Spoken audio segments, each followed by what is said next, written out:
Bonjour à vous. Aujourd'hui donc on se retrouve pour une nouvelle vidéo, donc pour une nouvelle aventure. Dans celle-ci, on va ni dessiner, ni dessiner en fait. Ça fait depuis un petit moment que j'ai envie de vous parler de ça. J'ai envie de parler de ce que j'ai fait du coup pendant mes années d'études. Et surtout de vous montrer en fait en quoi ça consiste, parce que je trouve que c'est un métier plutôt sympa. Et franchement, j'ai été très surprise. Ça s'appelle la signalétique. Au lieu de vous expliquer comme ça, je vais donc vous laisser avec une petite vidéo qui explique parfaitement ce qu'est la signalétique. Et ensuite, on revient ici.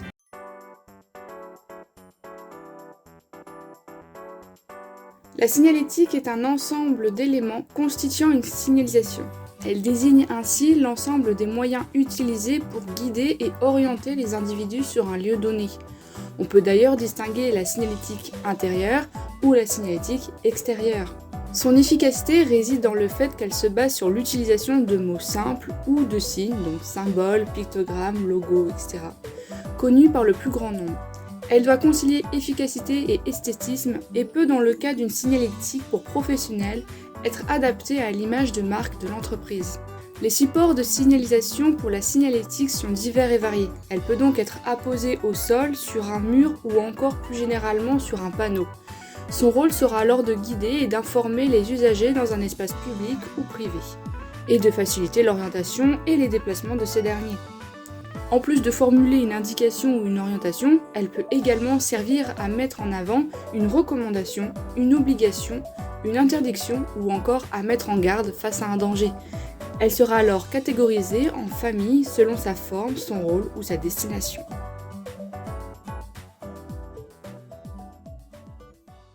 Donc voilà ce qu'est la signalétique, grosso modo. Et ben c'est ce que j'ai fait pendant 4 ans de ma vie. Et franchement c'était super chouette. Et pourquoi j'en reparle en ce moment, en sachant que c'est plus trop mon objectif? Bien parce qu'en ce moment je suis donc intérimaire dans une petite entreprise. Et quoi de mieux que de vous présenter ce qu'est la signalétique que d'aller sur place. Je reste à Vannes du lundi jusqu'au jeudi, donc on a 4 jours. Je préfère compter, on sait jamais. Donc en gros ce qui va se passer, c'est que lundi matin il faut que j'aille jusqu'à la boîte. Je dois préparer tout le matériel. Bien évidemment je vais préparer ma mallette tout à l'heure. Et on va le faire ensemble pour vous montrer un petit peu le matériel qu'on utilise et pour vous montrer à quel point on est dangereux. Oui. Donc logiquement pendant cette petite matinée on va tout m'expliquer, etc. Comment ça va se passer. On va me présenter du coup les gens à qui je dois m'adresser.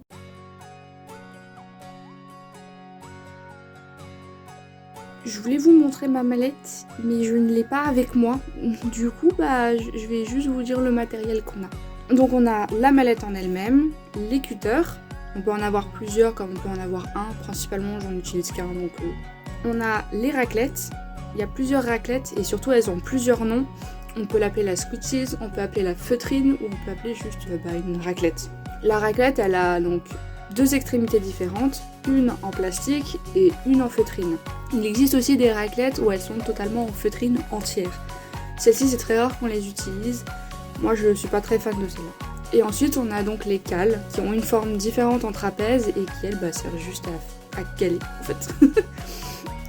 En gros, tu poses ta cale entre le mur et... tu poses ta cale au niveau du mur et en fait, tu vas découper avec ton cutter. Comme ça va éviter de rayer le joint. Ensuite, on a les crayons gras. Moi, j'utilise un blanc et un bleu. C'est des crayons qui ont un pigment très élevé et ça s'enlève très facilement à l'eau. Donc, hyper pratique pour faire des petits... pour prendre des mesures, etc. sur tout type de support.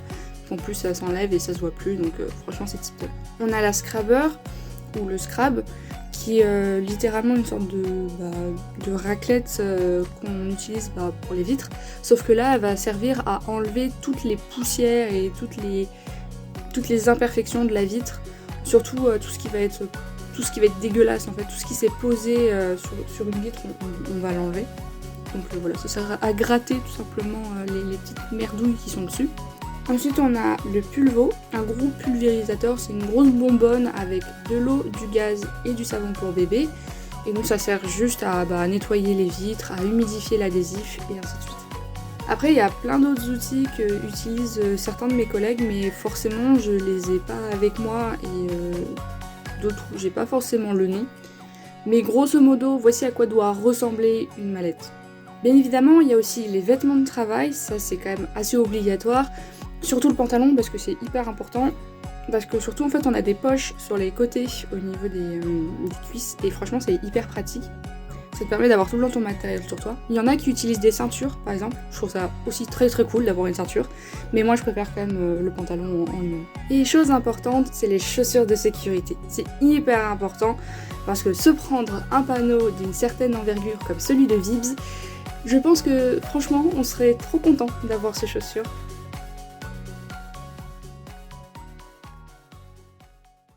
Bon, maintenant passons aux choses sérieuses.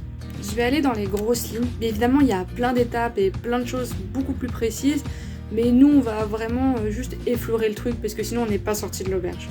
Pour que nous, on puisse passer en production, donc c'est-à-dire qu'on fasse le produit. Donc d'abord, on a le client qui nous envoie un mail pour proposer donc un visuel qui est déjà fait par des graphistes, etc. Soit il le fait lui-même, soit il y a un pôle de graphisme qui puisse lui faire le visuel qu'il désire. Ensuite, il y a plein d'échanges qui se fait pour savoir quel matériau on va utiliser, est-ce que le visuel vous plaît, où est-ce que ça doit être placé, etc. Et même au niveau des prix, blablabla.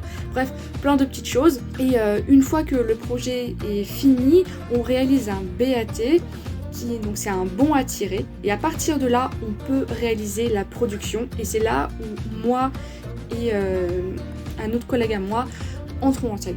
Imaginons que le client a désiré donc une vitrophanie, donc en gros poser de l'adhésif sur des vitres. Le visuel, on doit donc le vectoriser, donc on doit le passer dans un logiciel de vectorisation qui s'appelle Illustrator. Une fois qu'on l'a vectorisé, on le passe ensuite à la machine dans le plotter de découpe. Une fois que la machine a fini de tout découper, on échenille. C'est ce qu'on voit actuellement là. Donc j'enlève tout le surplus d'adhésif qu'on ne va pas utiliser. C'est une tâche qui est hyper satisfaisante. Franchement, j'aime beaucoup. Surtout quand c'est des gros formats. Plus c'est petit, plus c'est galère et c'est chiant. Surtout au niveau des lettrages. Mais sinon, dans l'ensemble, c'est hyper cool à faire. Chaque adhésif a son son qui est très différent.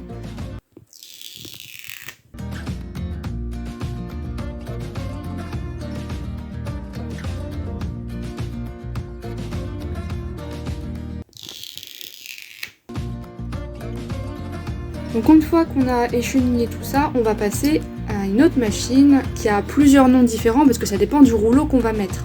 Là actuellement on va tout transférer. Au niveau du panel de contrôle, on a d'abord la pression du rouleau et ensuite on a la vitesse que la machine doit avoir pour passer l'adhésif. Là on met le transfert. Là j'ai mis une cale pour éviter en fait de rayer les rouleaux. Éviter de rayer le rouleau et la table et la machine. Dans d'autres entreprises on s'en fiche, mais ici on ne s'en fiche pas. On protège tout. Et en vrai c'est hyper pratique, je trouve, c'est même plus simple pour que l'adhésif puisse rouler tout seul. Et voilà.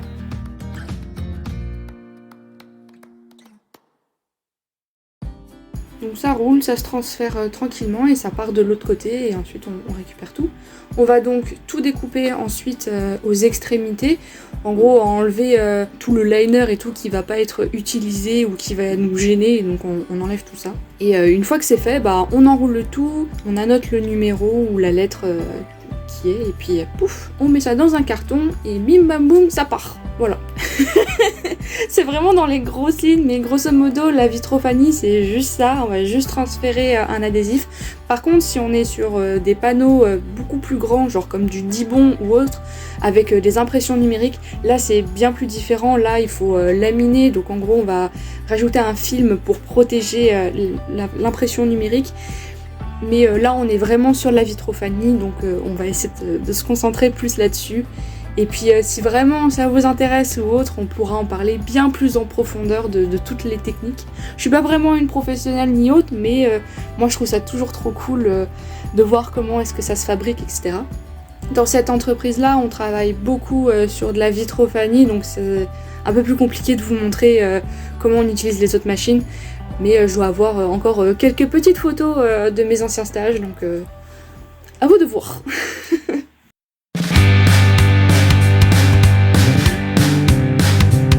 Hey, ça y est, on est littéralement enfin sur place. Je suis littéralement toute seule. C'est la première fois que je me retrouve toute seule dans un endroit. J'ai l'impression de faire de l'urbex. C'est trop bizarre. Vraiment, vide de chez vide. Oh oui, c'est vrai, il y a une terrasse. Je crois que je viens de me perdre. Ça va être trop bien.